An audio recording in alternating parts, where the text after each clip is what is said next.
just as they had me feeling sorry for Joe Biden, he got up there and told all those lies. And I was like, he deserved it. What did you guys think of last night? Yeah.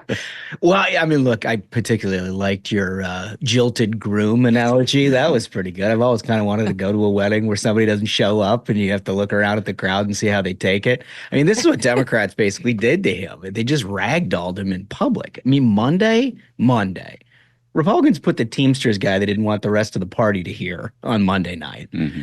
At least they had the common decency to do it within the confines of the hours that people still watch television. They didn't even do that to Joe Biden. You know, I mean, with any other sitting president, you would imagine that you are introducing the new nominee, right? I mean, if not for Joe Biden, Kamala Harris wouldn't be within a country mile of a Democratic nomination for president. And yet, Monday night, late night, and also, was there no editors on that speech? The thing was like, what, 45 minutes or something like that? On and on and on. In the jilted groom is a very good analogy.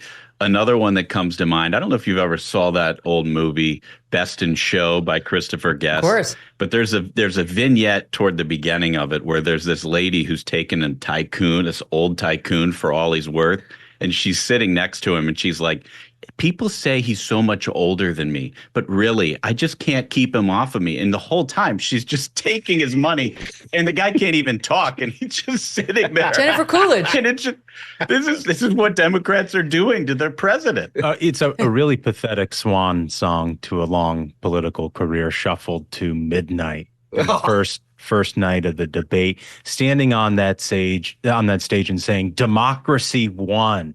Sitting on that stage as the person who won all the votes in the primary and talking about how we're going to anoint Kamala Harris, who won 0 votes. How is that democracy winning? It is incredible. And Duncan, also honesty matters. He actually said honesty matters right before he said, he's the guy who said there are fine people on both sides. Let's make him run for president.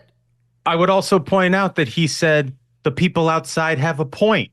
Oh, yeah. The Hamas protesters. And then we have that. Hold on. Let's play that. Let's play that because he had his own both sides moment last night talking about those pro-Palestinian, pro-Hamas protesters. Watch it. Those protesters out in the street, they have a point. A lot of innocent people are being killed on both sides. He literally said both sides. He ad-libbed that. He said both sides about the pro-Hamas people who are out there saying, get yourself beaten up by the cops for your back-to-school outfit. Smuggles, what's your take? Well, I mean, I think everyone is saying that it was kind of like a failed night one. I think it was a tremendous success. This was Nancy Pelosi's humiliation ritual. She wanted to spike the football. And like, even when she was getting interviewed by some reporters, she was like, I've got no problems with Joe. It was just his campaign I had some issues with. Like, she's putting in everyone's face that she ended this guy's career. So she absolutely, got what she wanted out of that. She had him shuffled onto stage at 11:30 to admit defeat. And in so many ways, he admitted defeat. When he was angry and shouting about Donald Trump, the only thing that came to mind for me was, wow, he's mad at a guy who so thoroughly beat him, he surrendered and dropped out.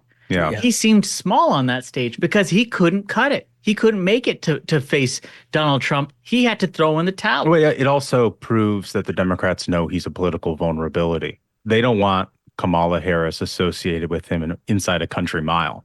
All right. The more she's associated as the current vice president and not this change agent with all these new positions, the worse her electoral prospects are. Yeah, it was also just hilarious what a fictional betrayal all of this was. Yeah. Right? I mean, it started at the very beginning, and then it was like a cavalcade of ridiculous has-been politicians, which if you look at the lineup, 4 days of that, but like you get Maxine Waters up on stage. Yeah. Like, are you talking? Oh, yeah. A lot of hope for the future with that situation. Right? I mean, if you're going to choreograph something, if you're going to choreograph something for hope and change, that ain't it.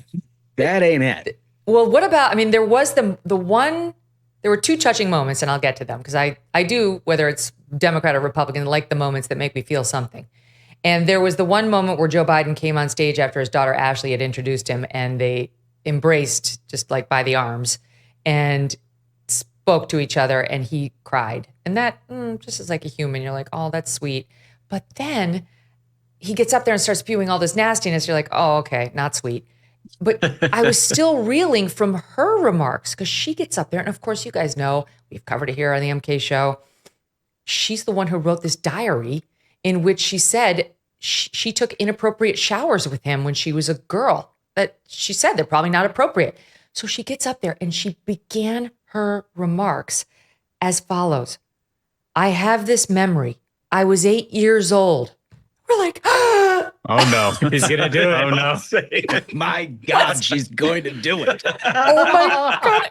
Every muscle tensed up. I was like, oh no, Ashley, this is not the time.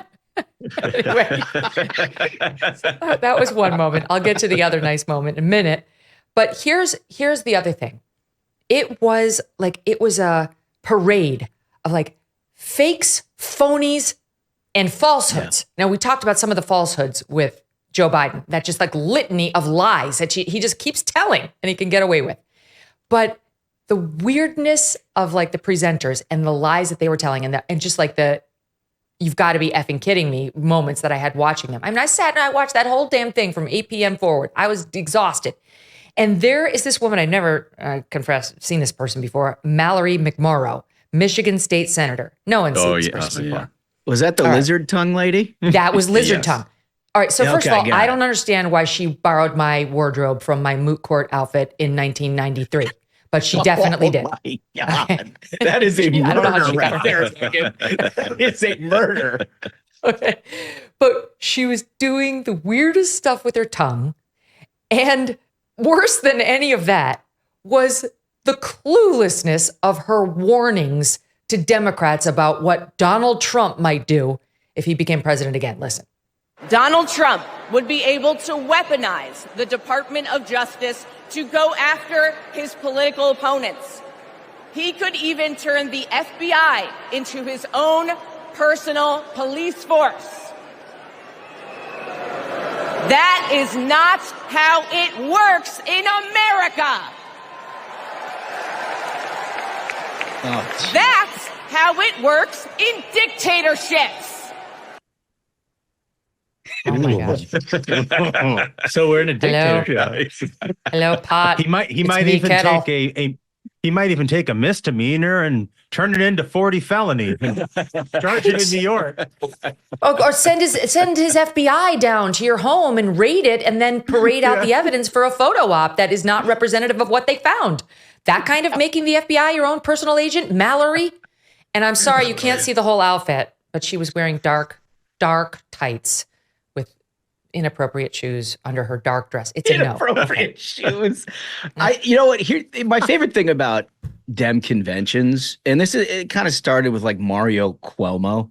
It was maybe before that, but my earliest memory was like Mario Cuomo, and then clearly Barack Obama in 2004.